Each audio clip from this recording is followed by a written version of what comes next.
Hello and welcome into this edition of Golf Channel Podcast with Rex and Lav on a wilder than expected Ryder Cup Sunday when the European team won just a single match. The Europeans had such a commanding lead heading into Sunday singles that in the end, it mattered little. Rex, it was Europe 15, the United States 13, and just like usual, we're saluting Europeans' brilliance and questioning where the Americans go from here.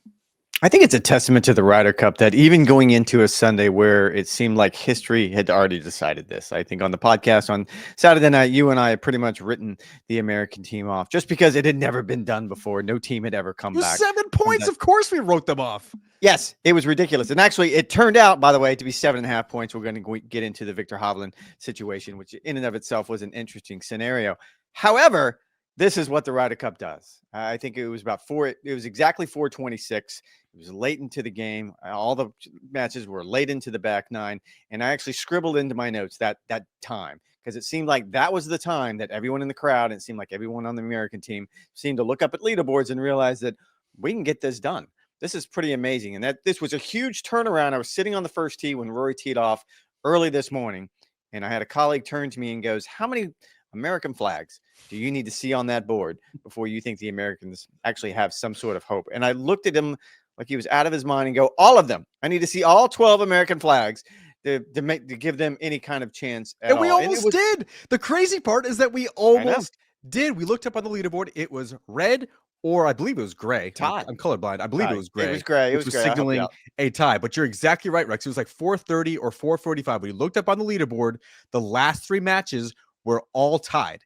Had the Americans won those out, and there was about 3 to 4 holes, depending on which player you're talking about, could have done that, we would be looking at an all-time either collapse or comeback for the ages, like one of the best in sports history. Instead, we just end up with a 2-point loss.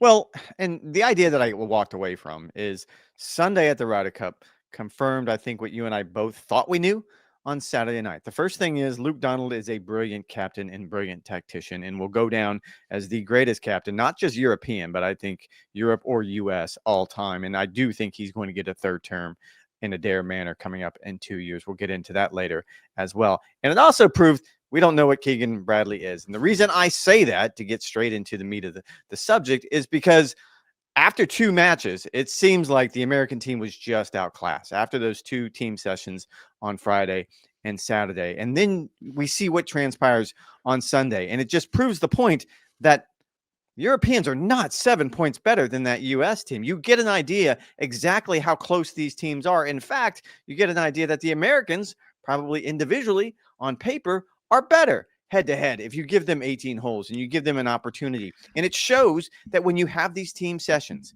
and all the nuance and all the difficulties that go into it, a good captain makes all the difference in the world. And Luke Donald is a really good captain. He had his team ready. Whatever the theme was that he leaned into this time around, it worked perfectly. Whereas with Keegan Bradley, and we can start picking him apart now. I was really reluctant to do this after Friday's session. I was really reluctant to do it after Saturday's session. But the fact of the matter is, he got some things wrong that I think it's pretty easy to point out. The golf course was set up really incorrectly. We had something closer to the Barclays, the PGA Tour event, the playoff event that was played at Bethpage, than we did the U.S. Open. And they needed the U.S. Open layout with that team they had. They had the order of play wrong.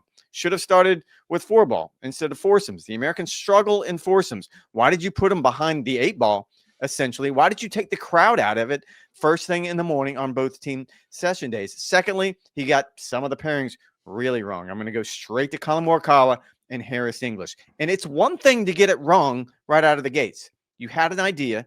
You gave it a shot on Friday. It clearly didn't work. It actually failed miserably. And yet you wanted to stay with it. You got punched in the mouth, like Mike Tyson talks about all the time. And your response was, "I think I want to get punched in the mouth again." And I think you can keep going down the line. He just made errors that seem unforced. His statisticians didn't seem nearly as good as Eduardo Molinari and the European statisticians. And this is the pitfall of being a captain. And I think Keegan Bradley is going to have to take this one. All right. First of all, put your knife away.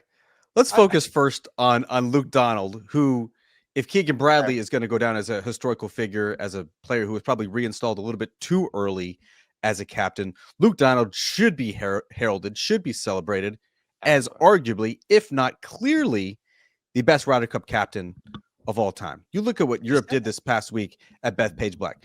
Rex, they had a 7-point lead heading into Sunday. That was the biggest in the modern era. And you could make the argument that it was the best 2 days that have ever been played in the Ryder Cup over those foursomes and those 4-ball methods, considering the quality of the play, considering the opponents, considering the crowd, considering the hostile atmosphere, considering the golf course. Like, this is all, I think, when you look in combination, a monument to Luke Donald as the greatest captain ever. You look sort of big picture at what his plan was heading into the week. He was reinstalled as an away captain for the first time in Europe's history. They tweaked the point system for qualifying essentially to try and limit the number of rookies and inexperience you're going to have, waiting certain tournaments on the PGA Tour and DP World Tour to sort of make it really, really difficult for a first-timer to get on that team. Rasmus Højgaard, who did earn one of those qualifying spots, did so largely on what he did in the marquee events in the DP World Tour late last year. He was the only other addition to this team. Otherwise, they brought 11 of the 12 from Rome. So that was the second thing. And third, for the very first time, they had the scouting trip to Bethpage Black, essentially to reaffirm the pairings that they had set, to reaffirm their expectations for the golf course and making sure that was spot on in terms of their preparation and what they wanted to do pairings wise with that as well. It's the big picture details. It's the little details, like having a theme of, we've already done this before. This could be the 5th time that we can do it. It's the small things, going to the shampoo in the hotel or the bedding in the hotel, or putting stickers to cover up some of the cracks that were appearing to let light in. Like, everything that made Luke Donald a former world number 1 and a player who, despite his diminutive stature, ascended to the highest parts of the world order. Like, all of those little details that made him a great player clearly have translated to him being a great captain. He is beloved by his backroom staff. He is beloved by his players. He is beloved by his fans. 2 more years kept ringing out over and over all weekend long at Bethpage Black. I'm with you. It would be a shock if Luke Donald is not the captain for Adair Manor in 2027. I had just stopped hearing ole, ole, ole in my head from Rome 2 years ago. Did not think I was going to hear it for another 2 years echoing through my head. But yeah, it's amazing. The small number, the slice of European fans at Bethpage somehow outclassed the New York fans. It was amazing how it happened. And you're absolutely right. I mean, all credit has to go to Luke Donald and that team, I will say as well. When I talk about this being maybe arguably the best European team, I wouldn't make Luke Donald being the best captain an argument. I feel like that's kind of a fact now. This simply does not happen in the modern era with as close as the game is between the two sides. When it comes to this team, though, I think you can make a really good argument, not just what they did here, but what they did in Rome. And as you pointed out, with just one player difference, now you fast forward these 2 years. It's where Rory talked about it tonight. He got all of that confidence, saying that he felt like this was their best chance to come in and finally win an away Ryder Cup. He said, honestly, in 2021, Whistling Straits really didn't feel like he had much of a chance. Really didn't feel like that was an opportunity. I mean, that was the low point for Ryder Cup Europe. They lost 19-9. It was sort of a changing of the guard with the Sergios and the Westwoods and the Poulters. They were aging out. It seemed like the cupboard was going to be a little bit bare for some of their young talent. All of a sudden, Rex, like, we're talking 4 years later, and I think you and I are both expecting Europe to win in a rout when we get to Ireland in 2 years' time. Well, and actually, Roy McIlroy called out a writer who, after that 2021 Ryder Cup, referenced a decade of dominance for the U.S. team. And it was probably, I don't want to say it's a fair comment, but it was probably something that a lot of people were thinking because of how dominant that victory was. And now you fast forward, and it seems like the Europeans have moved on to the next generation and the next captain. And you and I talked about it in a podcast last week, the idea that had it not been for Liv Golf, there's a really good possibility that Luke Donald never would have been a European captain. He only got Rome because Henrik Stenson, who had the job, joined Liv Golf, and they had to adjust. They had to pivot, and they moved to Luke Donald. Look at the players that would have been captains, locks. This isn't up for debate. It would have been Sergio Garcia this time at Bethpage. There's no doubt in my mind about that. It would have been Lee Westwood at some point. It would have been Ian Poulter at some point. And then you're probably Graham McDowell, Martin Keimer. Like, suddenly you're a decade down the road, And at that point, Luke Donald has probably aged out of the window. You start having conversations about Justin Rose and Rory McIlroy. So it's really sort of this historic happening that put him in this position. And I did ask Guy Kinnings, the CEO of DP World Tour, about the possibility of 3 in a row. And he did not dismiss it. He said, look, we have a process and we sit down and we talk about this and we decide what's best for the team. And he kind of walked me through the process of what happened 2 years ago. It wasn't too long after Rome and that convincing victory that they all sat down and decided he's our guy. And they all flew to South Florida, to Jupiter, and sat down with him and convinced him to do it. My only question is, yes, of course he should do it. The players want him. The fans want him. DP World Tour wants him. European Ryder Cup probably needs him. I don't know that Luke wants it. It's a lot of responsibility. This has consumed 4 years of his life. Clearly, this means everything to him, but it does take a lot out of you. It certainly does. That'd be a 6-year commitment, 5.5, since he was a little bit of a late starter with Henrik Stenson being removed from the job. And like, there's such a stark comparison between what Luke Donald has done, essentially putting his entire playing career to the side to focus solely on being the European Ryder Cup captain, and what Keegan Bradley was dealing with, probably unfairly to him, over the past year and a half, trying to balance his priorities as a top 25 player in the world with really good PGA Tour status, trying to win PGA Tour events, trying to sort of cement his legacy that way. Oh, also while doing something that was clearly consuming every other part and time of his day. So I give Keegan a lot of credit. I think it's unfortunate. We're certainly going to get into him in just a little bit, but this comes from the top on down and what Luke Donald has installed here. And then when you also support him, Rex, with like a statistical genius like Eduardo Molinari, who is just running laps around the Americans' statistical team, he has clearly got buy-in from the top players on the European side, from Rory McIlroy, who has been as committed as anyone to bringing a Ryder Cup back to Europe and winning one on American soil. John Rahm doing what he needed to do to make sure he was eligible for the Ryder Cup. Tommy Fleetwood playing the best golf of his career. Like, this is a win for the power of communication, continuity, camaraderie, consistency, clarity, like passion, purpose, perspective. Like, these are the only ways that you can explain what the European model is, because for the other 103 weeks in this 2-year cycle, outside of Roy McIlroy, the Americans simply outclass the Europeans. You look at the world landscape. You look at who's winning major championships. You look at who's winning signature events. You look at who's winning playoff events. By and large, those tournaments are dominated by the Americans. And so why are we now at a point where it's 11 of 15 Ryder Cups have been won by the Europeans? To me, it comes back to the continuity and the leadership.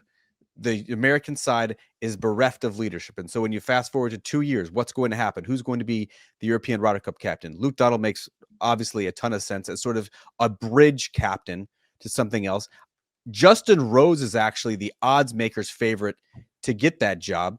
But Rex, I think you could potentially have the same situation that we just had with Keegan Bradley, where Justin Rose just won a PGA Tour playoff event. He is going to be fully exempt on the PGA Tour by the time summer 2027 rolls around. He's only going to be 47. And this is a player who, as we just saw over 3 days at Bethpage Black, has a ton of game left in him, even in his mid-40s, reinvesting so much time and energy and resources into his body, making sure his body is sound, making sure his game is sound, making sure his mind is right. Like, to me, I think it's unfair for Justin Rose, because you would have to make this appointment in the next 3 or 4 months. Traditionally, this is made in January or February of the following year. I don't think Justin Rose is quite ready. Luke Donald still, even if he doesn't necessarily want it, even if it's going to be a 2-year commitment, he makes a lot of sense as a bridge year captain. Well, and maybe he does. I don't want to speak for Luke. In the heat of the moment, after an exhausting 2 years, after an exhausting week, I'm sure he's thinking to himself, I just need to get to that hotel room where no light can get in the door and sleep in the comfy bed that I've created for myself. The part about that press conference that really impressed me the most is Luke Donald being maximum Luke Donald was kind of being peppered with questions about, why are you so good? Like, we're trying to get to, what is the secret sauce here? Like, unravel the sausage and give us an idea of exactly how you're able to pull this off. And he sort of sheepishly sort of shrugged and put his head down in his hands and like, I've got 12 good players. And almost immediately, Rory McIlroy, who was sitting just to his left, goes, come on, Like, just stop doing that. Yes, you have 12 really good players, but you find a way to motivate us now in back-to-back Ryder Cups when it would have been really easy. Again, I go back to what happened on Sunday, and the Americans absolutely outclassed that European team on Sundays. You pointed out they only won 1 full point, and we were sweating, or they were sweating, until the very end. And that gives you an idea of these teams are very close. It did not look like that on paper on Saturday night. And I would say it's largely because of all those little things that Luke Donald does. I mentioned the idea that as recently as 2 months ago, someone from the European Tour was telling me that something about Luke, something he had done in Rome that I hadn't heard before. And it's a little thing. It's a patch inside the sweater that no one else can see, but the player knows it's there. We're still learning things about Rome. I can only imagine 2 years from now what we're learning about this week at Bethpage. Just a masterclass in leadership, which brings us, Rex, to the Americans. Now Nights Out. What had been an unmitigated disaster, a meltdown of epic proportions, at least was somewhat salvaged on Sunday, I would argue. You had some pretty spirited rallies. We're going to get into player grades after the commercial break about you know who really stepped up, and they were largely doing so because they wanted to do it for Keegan. They wanted to do it for personal pride. They wanted to do it because legitimately they believed that they could beat the European team on Sunday. But when you're looking at the PGA of America, at Captain Keegan Bradley, at the American players, who is most to blame for this 2-point loss in the first time since 2012 the Americans have lost on home soil? I mean, I think I've already let that cat out of the bag. It's going to be Keegan, and Keegan knows it. Keegan, in your mind, is shouldering the majority of the blame here. That's what you're saying. Absolutely, because a captain can make a difference. Yes, I mean, I'm not. Look, we're going to talk a lot about Scottie Scheffler, as we should. The world number one did not show up for the American team, and you have to have your horses show up. Luke Donald talked endlessly about the idea that the fact that Rory played well and John Rahm played well and Tommy Fleetwood played well, that makes his job really easy. But if you're trying to find a reason why Scottie Scheffler didn't play well, I'm sure there's something internal that Scottie, in a very emotional interview this afternoon, said that he's going to have to sit and think about this one. Like, I'm just not quite sure. He came in here as a commanding world number one. He came in here with some confidence that he didn't have in Rome 2 years ago. He was still sort of lost with his putting 2 years ago. He just started working with Phil Kenyon. Now he showed up here 2 years down the road, so accomplished, now turned his putting from a weakness into a strength. I think you and I both anticipated him to lead this team. I think the line that we both came up with, they need 4 or 5 points from him. They got one, and it was a really hard grinding 1 point against Rory McIlroy in Sunday singles that I guess it meant something in the big scheme of things because it made it closer. But in retrospect, I don't know that it did. You can go to the individual performances and pick them apart. Absolutely. I'm not absolving. And we will. Any of the players of responsibility, but it ultimately falls on the captain. Keegan knows that. He has owned that since the very beginning. And I don't want to make this sound like Keegan didn't make good decisions. He absolutely did. Keegan not picking himself, I think, was not only the best decision, but it was one of the most selfless acts I've ever seen in sports. He should have been on that team by every measure. You can sit and break it down however you want. He's the only one. I sat down on Sunday morning sort of trying to pick this apart. Give me someone that he did not pick or that he should have picked instead of one of the 6 picks that he made. No offense to Brian Harmon. He wasn't going to make a difference to this team. I can keep going down the list. The only name I could go back to is maybe Keegan based on how he was playing, but he did the right thing for what was for the team. I would say some of the adjustments he made were brilliant. I mean, I said he stuck to the plan. The idea that he ended up putting Bryson DeChambeau out first in foursomes on the second day, this time with Cam Young, that turned into the only point for the Americans and a commanding victory. So it's not as though he didn't pull some of the right strings, but the big ones he absolutely missed on. He said it himself. Like, he said it multiple times tonight. He didn't get the golf course set up right, and I truly think that made the difference. Yeah, look, I really do genuinely feel bad for Keegan Bradley. Yeah. This was a player who was dramatically snubbed for the team that he was desperate to make in 2023. He was hired for a job that he was not politicking for. He was not petitioning for. He was not lobbying for. He did not want to be the U.S. Ryder Cup captain when he was named that in 2024. But it's the opportunity of a lifetime, and he felt like he had to do so. He still wanted to make the team, Rex. you could still hear like this tinge of sadness and disappointment that he didn't put himself in a position where he automatically qualified for the team, or that it was so blatantly obvious to everyone that he should be on the team and that he should be a captain's pick for that team. You could still hear it even early week in his press conference saying that, yeah, he caught himself thinking, almost every second would have been like with his clubs He striding seemed down so those tortured fairways. in that moment. I really felt bad for him in that moment. And so, like, I feel bad for him in that sense that this was not necessarily a job he wanted. Now he's going to be remembered alongside some of the other captains, a Hal Sutton, a Davis Love III, who lost on home soil. And when you sort of fast forward 2 years in time, September 2027, he's going to be 41 years old. Like, it's hard to imagine he's going to sustain this level of form, and he may have missed out a window to play on that team. So he wouldn't have played in 2023. He didn't play this year, and now potentially he wouldn't play in 2027 for, again, a team that he loves dearly. I'm with you that he did make some mistakes. A couple of pairings were certainly head scratchers. The course setup, he said he would absolutely do it all over again, did not trust his intuition, thinking that it needed to be a more ferocious test. Instead, they shaved all the rough. It was just 2 inches in length, coupled with the early week rain and the really soft receptive greens. Like, it just did not match up where there was much of a penalty, if at all, for missing. And so you're thinking about a player who could potentially have helped this U.S. team.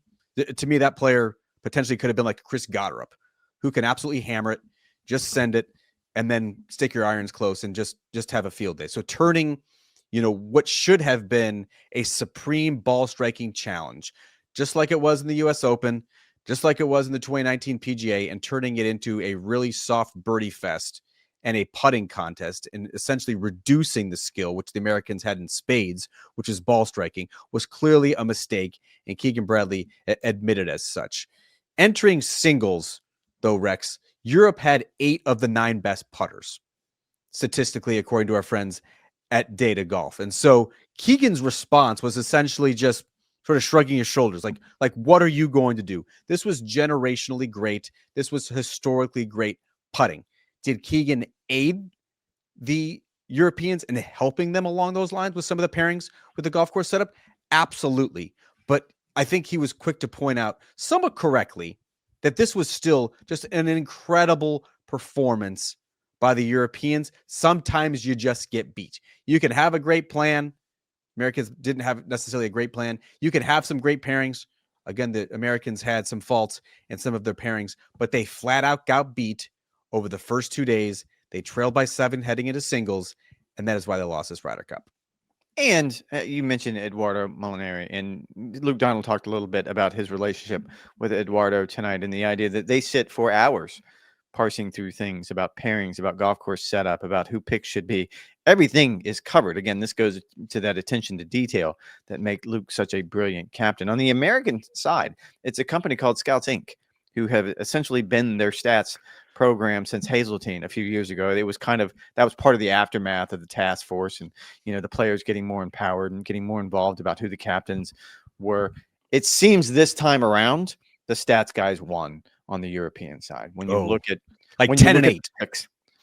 Yes, I think that was our colleague Brandel Chambly's line. When you look at what the picks were, when you looked at, you pointed out, you leaned into the idea that Morikawa and Harris English pairing was 132 out of 132 possible pairings stats wise. I don't know how they come up with that number. That seems outlandish to me that it could be absolutely last. But yes, I think you can point to it and say they totally missed on that front. And you're absolutely right. I'll just go to the 2 foursome sessions. And that's the easiest way to quantify this. When you have a foursomes groups that lays 7 birdies on you through 14 holes, that does not happen in alternate shot. And that's what Ludwig Oberg and Matt Fitzpatrick did on day 1. You're always going to lose that match. You're never going to. You look at what Rory McIlroy and Tommy Fleetwood did on day 1. They were 5 under through 15 holes. You look at Hatton and John Rahm on day 1. They were 5 under. You're not going to win those matches. And I keep going back to the idea that Luke Donald, as brilliant as he is, he's got the built-in luxury of having two pairings for specifically foursomes. That's the one that matters here, because that's the one that seems to get away from the Americans so quickly that he can always turn to. There was no thought needed to put into this at all. Those two or who I'm going to send out. Those two groups. Everything, the other two, I can tinker with and I can think about, and we can maybe experiment a little bit. It is such a powerful force when you look at what Tommy Fleetwood has done in alternate shot. It is mind blowing.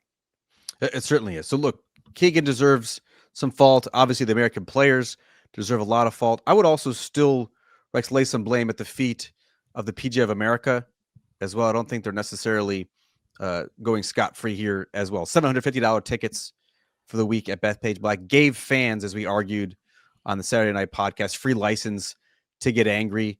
Pretty flat atmosphere. There's a lot of corporate folks. You had the first tee announcer who literally had to step down heading into Sunday singles after leading a vulgar cheer against Rory McIlroy. Again, late last year, they installed a first-time captain in Keegan Bradley and signed off on 4 of his assistant captains who had never had any experience prior, who still harbored ambitions of playing on his own team. What the PGA of America did in putting Keegan Bradley is emblematic of everything that's wrong right now with Team USA. Like, let's just try something different. Whereas their opponents for the past 2 decades plus are all about continuity, consistency, communication, and clarity. As it relates to Team USA, it is a mess. You would think moving forward in 2027, the first and only call should be to Tiger Woods. Give him a 6 to 8 year contract and just say, hey, man, we need you. Help lead Team USA. You going down that line as well? I think I am. I mean, you and I both spend enough time around Paul McGinley, and I think there is literally a huge notebook with all the European secrets in it somewhere. The way he references all the time, I can imagine it's dog-eared and got some sticky notes in there, and like I can just imagine he's a professional professor walking around with this huge notebook. And you're absolutely right. And I actually wrote that column not that long ago when Tom Watson was picked to lead that team over in the UK. That was a very similar decision. PGA of America felt like they needed to go in a different direction, felt like that they had to find something new. And that new direction was to go back in the wrong direction with Tom Watson. I was not criticizing Tom Watson. He was put in a position that he was never going to succeed because he was so far removed from knowing or having relationships or being able to communicate with that generation. He was 2 generations removed from the Dustin Johnsons of the world at that point. It was a terrible idea, and it imploded on the PGA of America. And if we remember that press conference with Phil Mickelson, one of the most uncomfortable press conferences you and I have ever attended in our lives. Oh, yeah, just eat it up. That led to the task force and the player empowerment, and we went down that road for essentially a decade. And this was, again, another course correction where the PGA America wanted to go back in the other direction. And yes, I think they panicked a little bit and tried to come up with something new. The Americans simply don't have that continuity. They don't have that big fat book that Paul McGinley carries around. All right, that's big picture on Team Europe and Team USA. After the break, we'll be diving in to each of the 24 players. Who got A's? Who got F's? Stay tuned for more after this. All right, Rex, in the spirit of my 6-year-old's parent-teacher conference this week at home in Nocatee, let's get into report cards for the European team. We're going to do this in alphabetical order, starting with the European team, followed by the Americans. So first up, Ludwig Oberg. What do you have? I'm really uncomfortable with this because I was a really bad student and like bouncing ideas off you. I feel like I kind of graded a little bit on the high side. So I expect to get some eye rolls from you. Ludwig went 2-2-0, which isn't great considering how the Americans played, but he did get their only singles victory on Sunday. That somehow turned out to be important. If you'd asked me that on Saturday night, I would have rolled my eyes at that. I gave him a B+ simply because he is turning into or will evolve into one of those stars that we just talked about. He will become the Rory McIlroys or the Tommy Fleetwoods or the Justin Roses sooner rather than later. So he needs to do better than 2-2-0, but I went B+. I went a little bit harsher. Then again, my brother's a professor. My mom was a 40-year teacher. My dad was a principal. So this sort of stuff comes very easily to me. I'm going C+ for Ludwig Oberg. He actually got carried by Matt Fitzpatrick in that Friday foursomes victory, was the Europeans' second weakest player throughout the week. Yes, he did earn the only full point in singles, but otherwise I think his performance was pretty pedestrian, particularly for a player who we thought in Rome 2 years ago was sort of the breakout star. That failed to live up to that, at least to me, this week at Bethpage Black. Speaking of Ludwig Oberg, his partner, Matt Fitzpatrick. What do you have for him? He went 2-1-1. I thought he had a solid week. I'm going to go with A minus simply because he's such a good plug and play player. And we just talked about foursomes play. What he did in foursomes play specifically on Friday, that set the tone. You went A minus. Boy, I'm harsh again. I'm going with a B for Fitz. Again, he was lights out on that Friday morning to set the tone. Keep in mind, this is a player who entered the week 1-7, literally the all-time worst one-loss record for a player in the Ryder Cup. For him to do what he did, yes, he did cough up a big lead in singles that may have come back to bite him for the European side if things panned out a little bit differently over that final hour. Did not necessarily cost him. I'm going Matt Fitzpatrick with a B. I think that's probably more appropriate for him. Tommy Fleetwood, one of the best players on the golf course at Bethpage Black. I got a feeling where this one's going. I mean, A plus. I mean, how do you do anything else for him? I'm going to actually go A plus. I think he got the award for. They give out a sportsmanship award for this simply because of what he means. A sportsmanship award this week at Bethpage Black. We're gonna get to the fans later, but there was a sportsmanship award. Doesn't make a lot of sense, but I think he has become such a staple on this team, and he's become almost like generational with what he's able to do here. And the best part about it is Ian Poulter created a career out of what he did at the Ryder Cup. I think Tommy Fleetwood is doing very, very similar things right now with the idea that not only is he doing it, but he's doing it in a way. We're going to talk a little bit about the crowd under those circumstances. And with that crowd and some of the things that were being said, the amount of class and the amount of poise that he showed, A plus. I'm going A, but if an A is like from a 93 to a 96, I'm giving Tommy Fleetwood like the 96 on the A range, like close to an A plus, but not quite. You get me on that one. He was brilliant, Rex, from start to finish. The best player in terms of strokes gain data. The singles loss to Justin Thomas was a little bit surprising, but you have to give JT credit the way that he battled and hold that putt on the 18th hole to steal the full point. 4-1. Tommy Fleetwood A. Arrow is pointing up. It's great to see him really build on the confidence that he established with that Tour Championship and that FedEx Cup title. Can't wait to see what he does, Tommy Fleetwood, in 2026. How about his teammate Tyrrell Hatton, who went 3-0-1 this week at Bethpage Black? Going undefeated is impressive. Doing what he's able to do next to Jon Rahm, again, a built-in pairing. I can't stress this enough, how important that is for a captain to go into this. Keegan Bradley thought he had some built-in pairings. He thought Russell Henley and Scotty Scheffler were going to be that built-in pairing. You look at historically Patrick Cantlay and Xander Schauffele were supposed to do that, but you really didn't get the production. So Hatton is the other side of that built-in pairing. So I don't think you can overstate how important he is. He also didn't lose. He went 3-0-1. Bigger thing is, we're going to talk a lot about the crowds. We've already talked a lot about the crowds. We know what a hothead he can be. Never got rattled. A. I'm giving Tyrrell Hatton an A as well. So if Tommy Fleetwood was like on the 96 range of that A, I'm giving Tyrrell Hatton on the 93 range of that A. He certainly formed a formidable duo with Jon Rahm in foursomes, remained perfect. I thought he performed admirably as sort of the late fill-in, remember, for Victor Hovland, who in the Saturday four balls could not go. Hatton was the late substitute, ended up pitching in with Matt Fitzpatrick to earn a full point there, ended up earning the winning point, not the point that retained the cup. That went to Shane Lowry. We saw the theatrics there. Tyrrell Hatton was the winning point for Europe to get across the line and get 14.5 points. I'm giving him an A as well. A great week. Looking forward to seeing what sort of potential rules changes are going to be made to accommodate the live players, because Tyrrell Hatton, Jon Rahm, those guys absolutely have to be on the European team moving forward. On the other end of the spectrum, Rasmus Højgaard. Genetically, this team was identical to the one in Rome. The only difference is they swapped out a Højgaard, Nikolai in 2023, Rasmus in 2025. What grade did you give him? I have a tendency to be a little lenient when it comes to the Ryder Cup and rookies, simply because of the intensity. You have to work your way into it. I don't think anybody's prepared. Certainly coming to Bethpage, where we had never been before, and that crowd and what it was going to bring. Certainly there should be a bit of a scale or a bit of a curve when it comes to grading, but he did not win anything. He went 0-2-1. He was last in the entire field, not just on the European team, of the entire field in strokes gained total. Gave him an F. I mean, sorry, we just have to.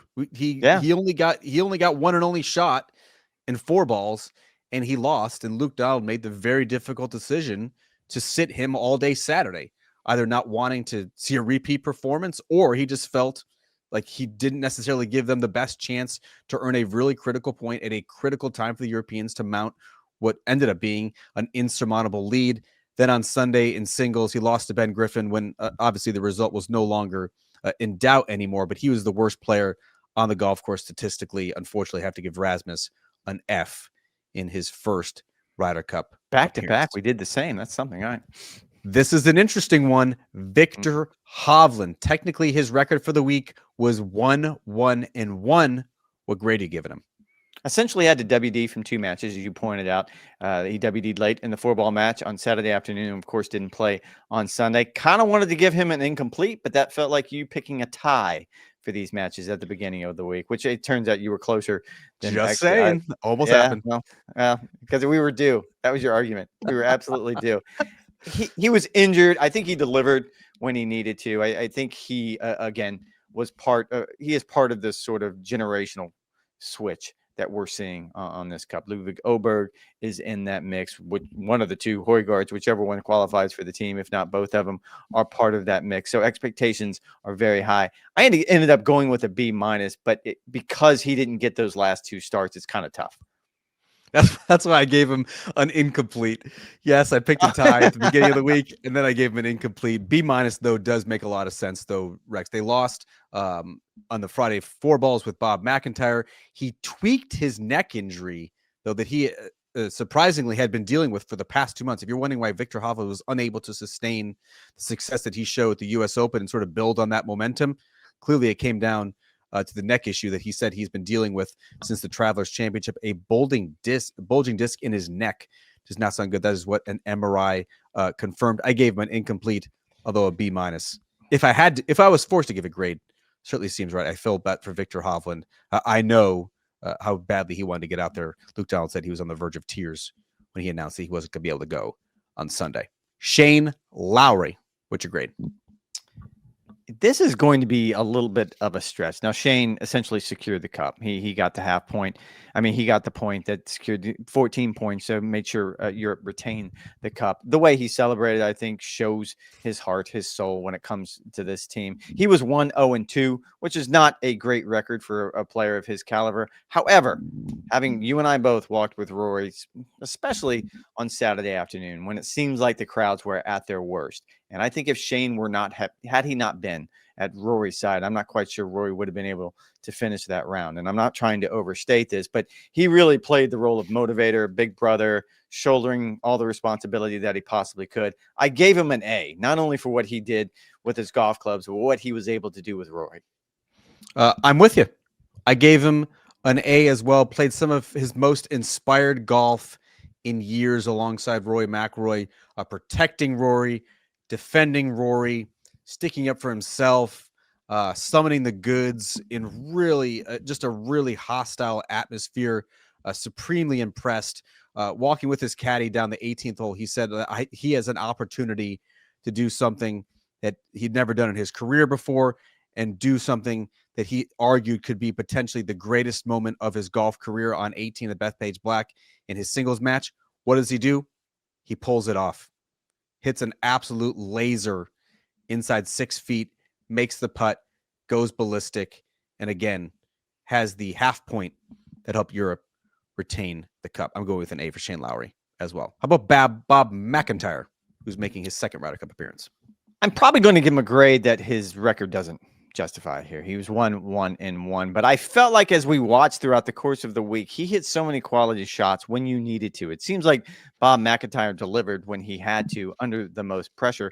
It seems that's the role he's going to take with his team. Certainly that's the role he's taken with his career over the course of this year, maybe last year as well. We have seen him evolve from a curious player coming from Europe that seems to have a lot of grit to what I would say is a world-class player that the next time we get to a major, Bob McIntyre should be on our lineup as someone that we talk about. So this has more to do with sort of the flashes I think I saw from Bob than maybe his record indicates. I gave him a B-. B- as well. I'll keep this one short. Clutch putting, really impressive.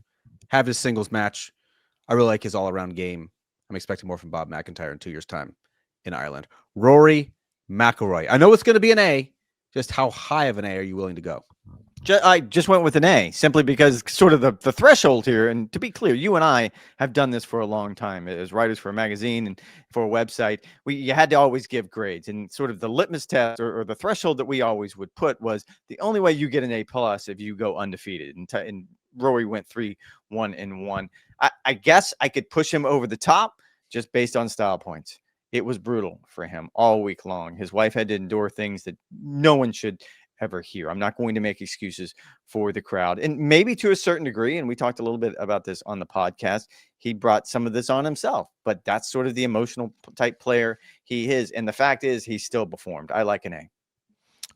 I'm grading on a curve on this one. I gave Roy McIlroy an A plus. He pounded the table 2 years ago, guaranteed a victory, backed it up with another stout performance. No one on property absorbed more abuse than Roy McIlroy and his loved ones, and he responded by being lights out. One of the moments of the entire tournament was on 16, told the fan to shut the F up. What does he do? Turns around and stuffs it to 3 feet. Although he ran out of steam against Scotty Scheffler, it did not end up costing the European Roy McIlroy A plus. Job well done, backing up. Wanted the smoke, delivered it right back.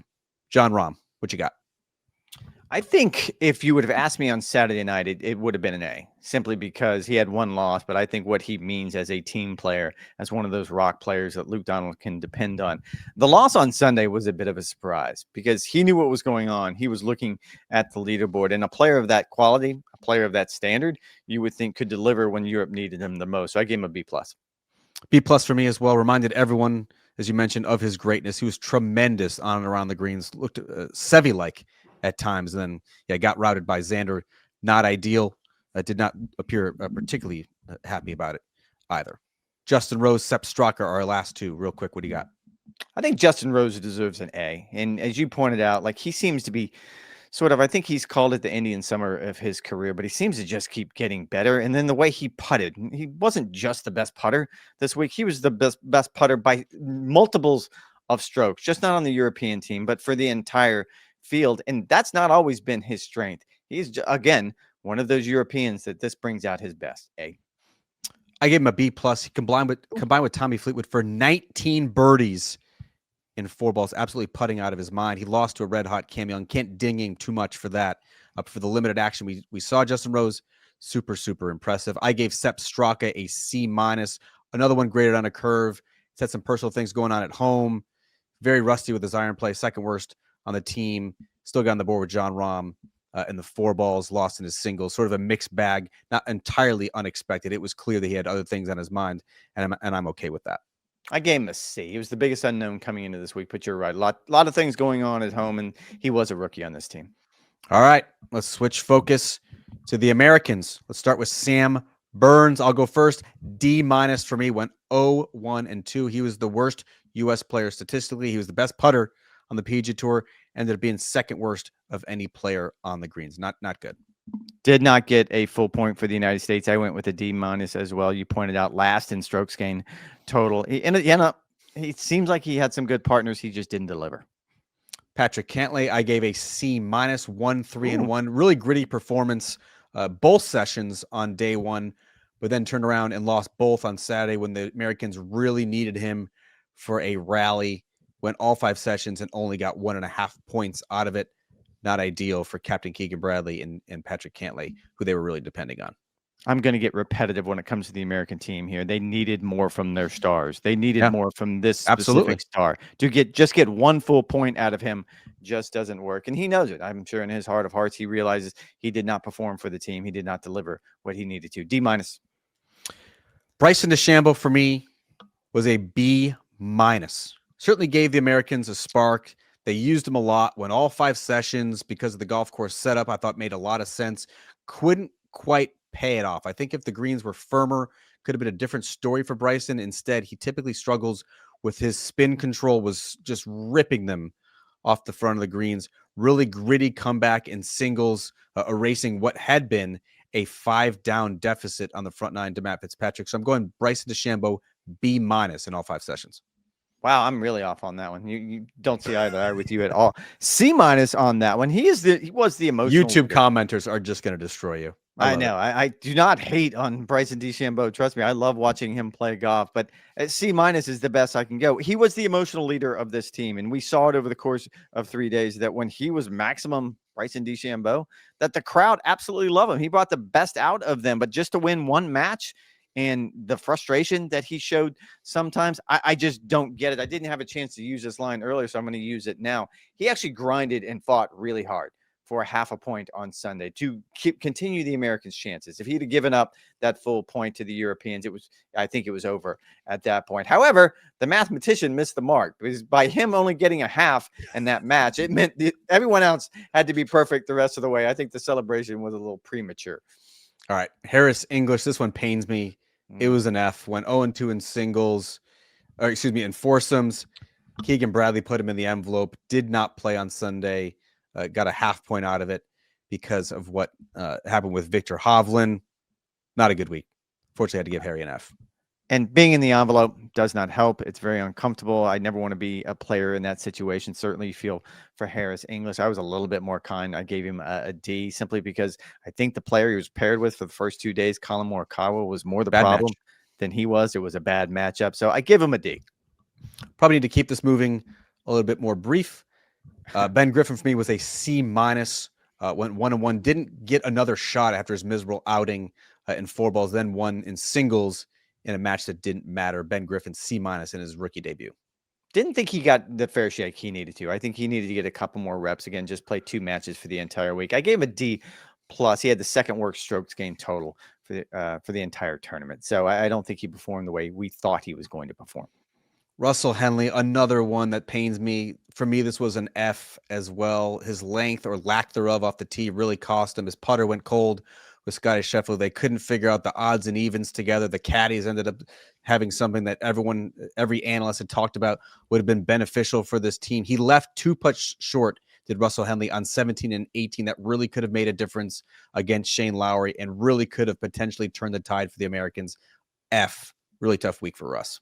And this is expectations, right? We thought he and Scotty were going to be the rock. We thought he and Scotty were going to be the ones that the Americans were going to turn to in foursomes when they needed them the most. They weren't there. D. Colin Morikawa, a D for me as well. He was the worst putter on the golf course in the first 2 matches. Foursome specialist, not his best week. I was even more harsh. I went with F. I simply think he was the problem with that Harris English mess. Let's just go ahead and call it that. And that seems to me where the U.S. team unraveled. B plus for me for Xander Schauffele. I thought he was really one of the most pleasant surprises. Ended up thumping John Rahm in Sunday singles to at least give the Americans a shot. This is a player who I think a year ago you would have really depended on. Good to see Xander Schauffele play better than I think a lot of people anticipated.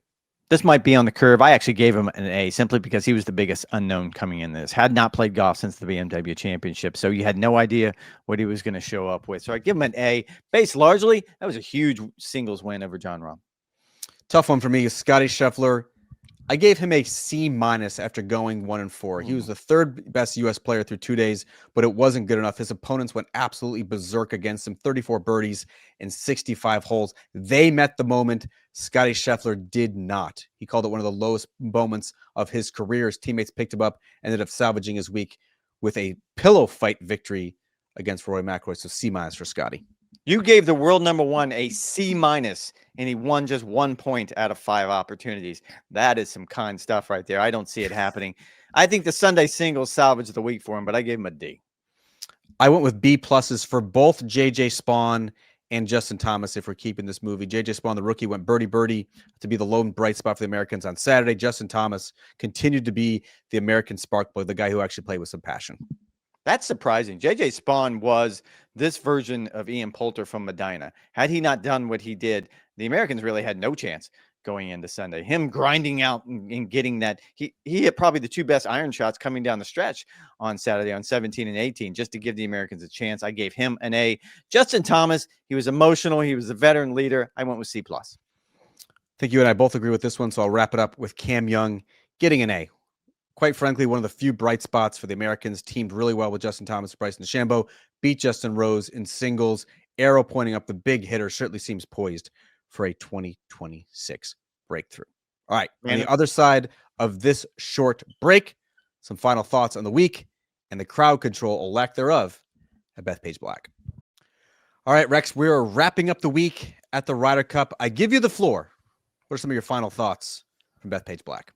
I'm a little surprised that when Bethpage was announced as the Ryder Cup venue, we all knew what this was going to be. We all knew this was going to be gross. It was going to be ugly. There was going to be things that were going to be said that you've never heard at a golf tournament before. You've probably never even heard them at another sporting event before as well. And Rory McIlroy took the brunt of it. And there was things said that were clearly over the top. But I have this thought. I go on this tirade once every 2 years because the hierarchy of golf wants golf to move into mainstream sports. It does not want it to be a niche sport anymore. So it pushes and pushes and pushes. And that's what this was about. You wanted to push the boundaries and take it to a major market. Take it to Bethpage, where you're essentially in the shadow of New York City, and make this big event bigger.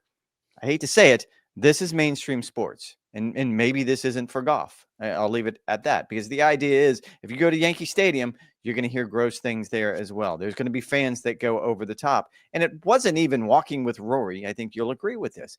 It wasn't the tone or the volume or the tenor that was the problem here. And there was plenty of gross things that was said. Again, it was the timing of it. When you have fans yelling in backswings and it's impacting the competition, now it's gone too far.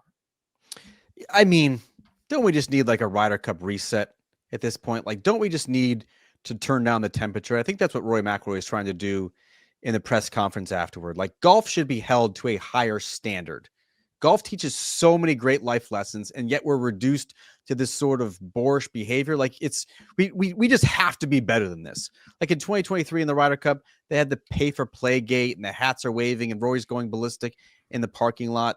This got really ugly on Saturday afternoon with 24 cops being called in to police it. It was vulgar. It was ugly. It was unnecessary. I understand the fans were angry because the team had not given them anything to really cheer about. And so instead of cheering, they were heckling, but that's no excuse. I thought a lot of the behavior went over the line. I'm hoping in 2 years' time at Adair Manor, it is not going to be quite that gross. All right, that is going to do it for this edition of Golf Channel Podcast with Rex and Lab. You guys know the drill. NBCSports.com/golf, aka golfchannel.com for all latest news, notes, and updates. It's been a great week at the Ryder Cup. Thanks for listening. Thanks for following along. We'll talk to you guys next week.